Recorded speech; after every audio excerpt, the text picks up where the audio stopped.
Welcome. You are listening to Classic Story Cast. This is Pride and Prejudice. Chapter 1. It is a well-known fact that a wealthy single man is likely looking for a wife. No matter what his feelings or intentions are when he first arrives in a neighborhood, everyone around believes he should belong to one of their daughters. "My dear Mr. Bennet," his wife said one day, "have you heard that Netherfield Park has finally been rented?" Mr. Bennet replied that he had not. "But it has," she said.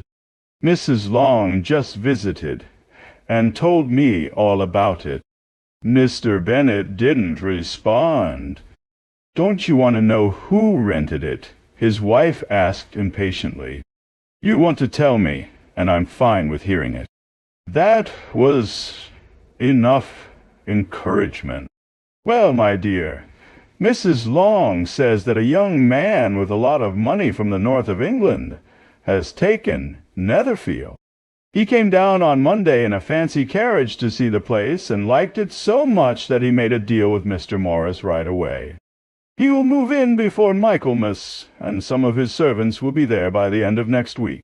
"What's his name?" "Bingley. Diploid fair. Is he married or single?" "Oh, he's single, of course. A wealthy single man, making 4,000 or 5,000 a year. What a great opportunity for our girls." "How so? How does that affect them?" "My dear Mr. Bennet," his wife replied, "how can you be so annoying? I'm thinking about him marrying one of them." "Is that why he's moving here?" "Moving here? Nonsense. But it's very possible he might fall in love with one of them, so you must visit him as soon as he arrives." "I don't see why that's necessary. You and the girls can go, or they can go by themselves, which might be better since you're as pretty as any of them. Mr. Bingley might prefer you." "My dear, you flatter me. I've had my share of beauty, but I don't think I'm anything special now. When a woman has 5 grown daughters, she should stop thinking about her own looks. In such cases, a woman usually doesn't have much beauty to think about.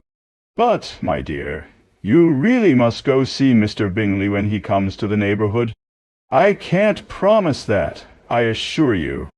But think of your daughters. Just imagine what a great match it would be for one of them. Sir William and Lady Lucas are determined to go just for that reason, even though they usually don't visit newcomers. You must go, or it will be impossible for us to visit him." "You're being overly cautious. I'm sure Mr. Bingley will be happy to see you. I'll send a note with you to give him my full support for marrying whichever girl he chooses, though I must put in a good word for my little Lizzie." "I ask you not to do that. Lizzie is no better than the others. She's not as pretty as Jane or as cheerful as Lydia, but you always prefer her." "None of them have much to recommend them," he replied. "They're all silly and ignorant like other girls, but Lizzie is a bit quicker than her sisters." "Mr. Bennet, how can you speak about your own children like that? You enjoy upsetting me. You have no sympathy for my poor nerves. You misunderstand me, my dear. I have great respect for your nerves. They've been my old friends for the last 20 years at least. Ah, you don't know what I go through. But I hope you'll get over it and live to see many young men with 4,000 a year come into the neighborhood. It won't matter if 20 such men come, since you won't visit them. Rest assured, my dear, that when there are 20, I will visit them all." Mr. Bennet was a strange mix of quick wit, sarcastic humor, reserve, and unpredictability. After 23 years, his wife still didn't fully understand him. Her mind was easier to read. She was not very bright, had little knowledge, and was often in a bad mood. When she was unhappy, she thought she was nervous. Her main goal in life was to get her daughters married, and her comfort came from visiting and gossiping.